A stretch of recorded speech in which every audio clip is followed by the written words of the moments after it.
गुरु मूर्ति पूजा मूलं गुरुपदम मंत्र मूलं गुरुभक्ता मोक्ष मूलं गुरु कृपा मंत्र सत्यम पूजा सत्यम सत्य वेद मणिरंजम श्री गुरुवक्कम सदा सत्यम श्री गुरु ही कृपा सिंधुभ्य परितानं पावनेभ्यो वैष्णवेभ्यो नमो नमः। गुरुवे गौरचंद्राय राधिकाय तदालये कृष्णाय कृष्ण भक्ताय तद्भक्ताय नमो नमः। नमो ब्रह्मण्य देवाय गो ब्रह्मण्य हिताय च जगद्धीताय कृष्णाय गोविन्दाय नमो नमः।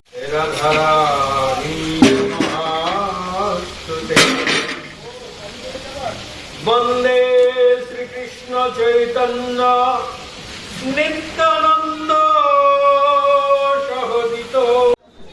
তাহলে সর্বত্র যদি বিরাজমান হয় তাহলে আমরা যেদিকে যা দেখব সেখানেই তিনাকে আমরা অনুভব করতে পারবো, যদি আমাদের সেই দৃষ্টি থাকে, সেই অনুভব যদি করার ক্ষমতা আমরা তৈরি করতে পারি। এবং ভগবান শ্রীকৃষ্ণ যুদ্ধক্ষেত্রে কেন গীতার বাণী দিলেন, এই প্রশ্নও তো এখন ইয়ং জেনারেশনের মুখে বা মনে হয় যে যুদ্ধক্ষেত্রে কিভাবে দিলেন এবং যুদ্ধক্ষেত্রেই বা কেন দিলেন। তিনি তো একান্তে একটি গৃহে একান্তে অর্জুনকে নিয়ে তিনার উপদেশ দিতে পারতেন, তবু কিন্তু যুদ্ধক্ষেত্রে দিলেন। তার কারণই হচ্ছে আমাদের জীবনটাই হচ্ছে যুদ্ধ। আমরা সব সময় যুদ্ধের ময়দানে আছি। আমাদের মনে সব সময় প্রশ্ন। গীতার প্রতিটি শ্লোকের মাধ্যমে ভগবান শ্রীকৃষ্ণ শরীর ধারণ না করেও প্রতিটি শ্লোকের মাধ্যমে তিনার যে মুখনিসৃত বাণী সেটা তিনি বলছেন। তাহলে ভগবান শ্রীকৃষ্ণ বিদ্যমান, তাহলে ভগবান শ্রীকৃষ্ণ না হয় বিদ্যমান, তাহলে অর্জুন তো নেই। তাহলে অর্জুন যদি না থাকে, অর্জুনের প্রসঙ্গ আজকে কেন নিয়ে আসবো আমরা? অর্জুনের মনে প্রশ্ন ছিল, তিনি জানতেন তিনি যুদ্ধ করছেন, কাদের সঙ্গে যুদ্ধ করছেন সেটাও জানেন। কিন্তু যুদ্ধের ময়দানে ভগবান শ্রীকৃষ্ণকে বললেন যে হে সারথি, আমি কাদের সঙ্গে যুদ্ধ করছি আমি একবার দেখতে চাই। তুমি রথ উভয় সেনার মধ্যস্থলে স্থাপন করো। তাহলে যখন রথ স্থাপন করা হলো তখন তিনি দেখছেন যে সবই আমার নিজের লোক, আমি কাকে হত্যা করব? আমার তো পাপ হবে। তিনি বললেন আমি আর যুদ্ধ করতে পারবো না, আমার সর্বাঙ্গ কম্পিত হচ্ছে, তাই তিনি বাণ রেখে দিলেন।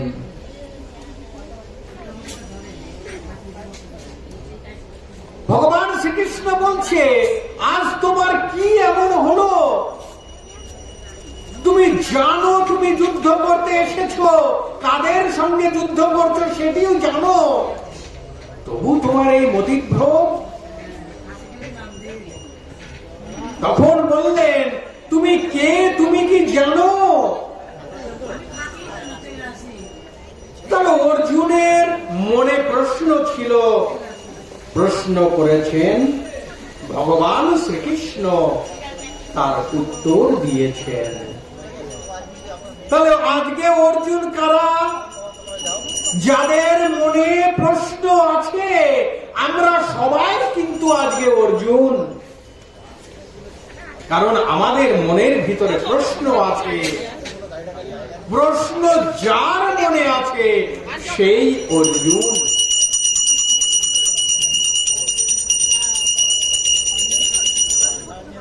আমরা জানি অষ্টবক্র গীতায়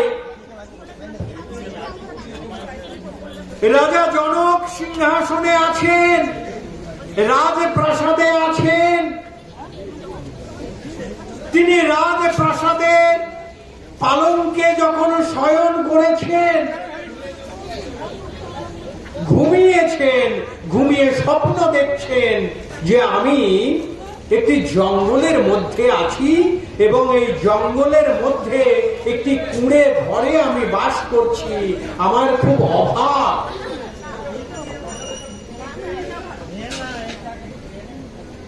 আমার দুটো খাবার জুটছে না, এত অভাব। সঙ্গে সঙ্গে ঘুম ভেঙে গিয়েছে, ঘুম ভেঙে গিয়ে দেখছে যে আমি তো রাজপ্রাসাদেই আছি। প্রশ্ন মনে জাগলো যে স্বপ্নে আমি যেটা দেখলাম সে কে, আর আমি যে এই রাজপ্রাসাদে বসে আছি আমি বা কে? তিনি কিন্তু সমস্ত মুনিগণকে আহ্বান জানালেন যে আমার এই প্রশ্নের উত্তর আপনারা দিন। সমস্ত মুনি আসলেন এবং সে প্রশ্নের যথাযথ উত্তর তিনি দিতে পারছেন না। তখন অষ্টবক্র মুনিকে ডাকা হলো। অষ্টবক্র মুনি যখন রাজপ্রাসাদে যাচ্ছেন, তিনি তো ঠিক মতো চলতে পারেন না, অঙ্গ বাঁকা। অষ্টবক্র মুনিকে দেখে সব অট্ট হাসি হেসে উঠল। সঙ্গে সঙ্গে অষ্টবক্র মুনি বললেন, এই চামারের সভায় আমি আবার কি আলোচনা করব? সবাই স্তম্ভিত হয়ে গেলেন। চামারের সভা? হ্যাঁ, এটি তো চামারেরই সভা। যে সভায় চামড়া নিয়ে বিচার করা হয়, আপনারা তো আমাকে নিয়ে বিচার করেননি, আমার শরীরকে নিয়ে বিচার করছেন। আমার শরীরের উপরে যে চামড়া আছে সেটি নিয়ে বিচার করছেন। তখন সকলে স্তম্ভিত হয়ে গেলেন এবং রাজা জনক সঙ্গে সঙ্গে তাকে সিংহাসনে বসালেন। তখনও কিন্তু রাজা জনকের সঙ্গে অষ্টবক্র মুনির যে কথোপকথন,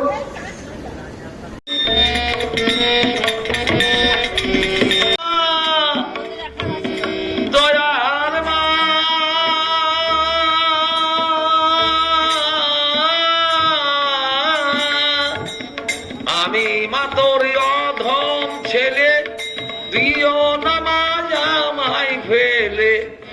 আমি মাতর অধম ছেলে, দিও নামাজ আমায় ফেলে। শেষের দিকে দয়া করে গো, শেষের দিকে দয়া করে। পায়জানোর রাঙা চরণ দুখানে মাগো তুমি নম নম, ও গো মাতা নারায়ণী, মাগো তুমি নম নম।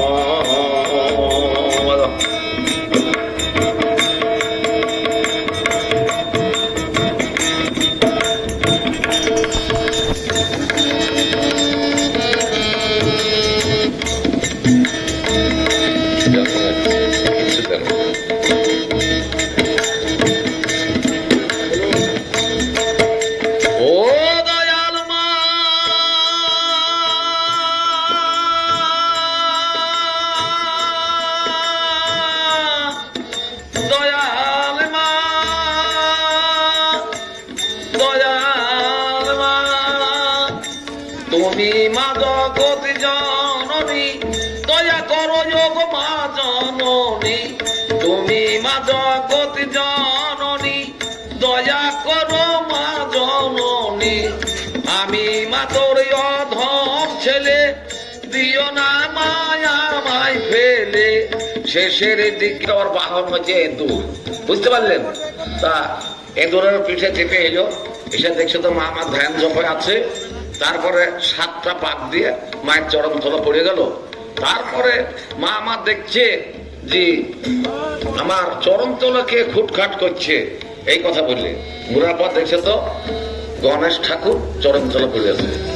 ধ্যান ভঙ্গ করে দেখছে যে আমার গণেশ আমার চরণ তলা পড়ে, আর অমনি মালা খুলে গণেশের গলায় দিয়ে হলো, যেত হালা মারা শখ দিয়ে দিল।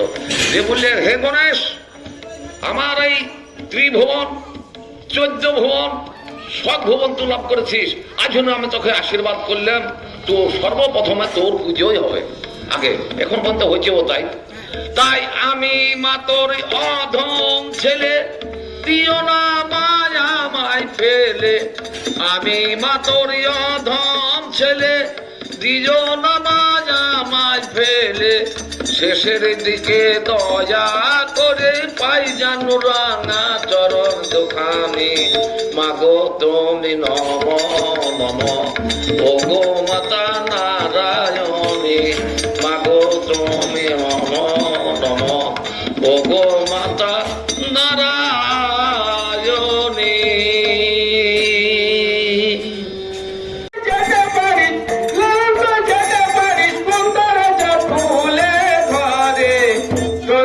ধন্য বলি তারে, ধন্য ধন্য বলি তারে। বেঁধেছ এমনি ঘর, বেঁধেছ এমনি ঘর, সন্ধ্যার পর প্রস্তা করে। ধন্য ধন্য বলি তারে, ধন্য ধন্য বলি তারে, ধন্য ধন্য বলি তারে, ধন্য ধন্য ও বলি তারে। জয় গুরু, নমস্কার।